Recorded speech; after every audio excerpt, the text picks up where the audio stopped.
खराकोट उपकंठरे बालुंकेश्वर अनाथाश्रम राजा साहेब श्री अनंत नारायण सिंह द्वारा 1983 मसीह प्रतिष्ठा होइतिला। निराश्रय अनाथ मानकु आश्रय देवा लक्ष्य प्रथमे निज राजबाटी आरंभ करथिले। प्रथमे 5 जन अनाथ छुआ और जड़े सेविका को नहीं आरंभ होइतिला। से महिला आज भी यही अनुष्ठान रे सेवारत। 1996 मसीह बालुंकेश्वर अनाथाश्रम को पंजीकृत करथिले।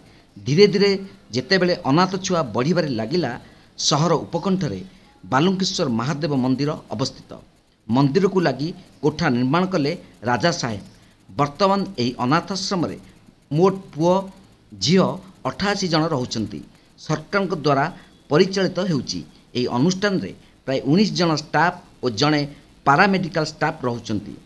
रोषैया ठारू आरंभ करी बापा माँ पर्यंत स्टाफ अछंती। के टुनादोरा परिचालना दायित्व में अवस्थित। राजा अनंत नारायण सिंह के टुनादोरा को अनाथाश्रम परिचालना दायित्व में नियुक्ति करथिले। सरकार अनुदान और जिलापाल द्वारा परिचालित हेउची। एही अनाथाश्रम किछि असुविधा परिलक्षित हेउची, यथा पायखाना गृह, प्राचीर और पिलांक पई नूतन कोठा आवश्यक बोली मने हेउची। एथिप्रति प्रशासन हो कि किछि समाजसेवी हाथ बढ़ाई एही कार्य पूर्ण हेले अंत्यवासी चिर उपकृत हेबे।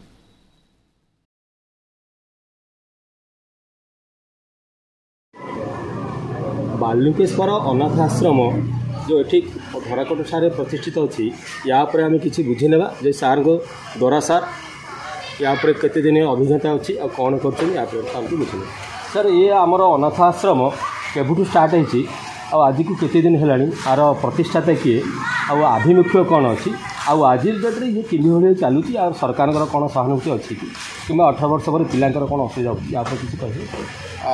नमस्कार, मो ना के टुनादोरा। मुझे बाल्मीकेश्वर अनाथ आश्रम परिचालक।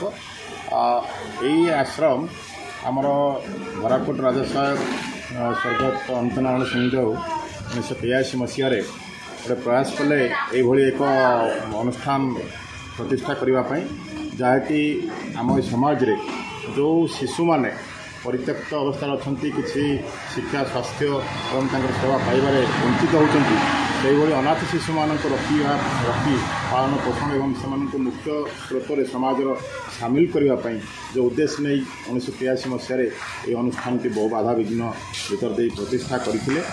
परवर्ती समय 1996 मसीह 1860 एक्ट रेजिस्ट्रीभुक्त करें। परवर्ती समय 2000 मसीहा ठारू एठारे प्रथम जो 1996 मसीह रेजिस्ट्रेशन कराला राजबाटी आमर जड़े महिला जी आम बर्तमान अच्छा प्रमिला से भौणी सी तत्वावधान में 5 जन पिला नहीं राजबाटी प्रथम आरंभ है 1996 मसीह पिला रखी लालन पालन कराला। परवर्ती समय राजबाटी 20-25 जन पिला रही। परवर्ती समय 2000 मसीह यही अनुष्ठान यही सब सेवा जत्न सुरक्षा प्रदान कर 1915 मसीह जो सरकार जुवेनाइल जस्टिस एक्ट कले से अनुसार पुणी आउे रेजिस्ट्रेशन कराला।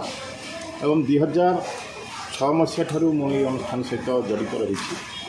से आमर जो शिशु मैंने रही से शिशु मान सेवा जत्न सुरक्षा जोटा कि आमर जिला शिशु मंगल कमिटी कलेक्टर तत्वावधान रही अनुमोदन क्रमे सब शिशु मैंने ये अनुष्ठान रहती से शिक्षा स्वास्थ्य और सुरक्षा यही दिगरे आम प्रत्येक स्तर जत्नवान हो समाज मुख्य स्रोत सामिल करने आम चेष्टा कर।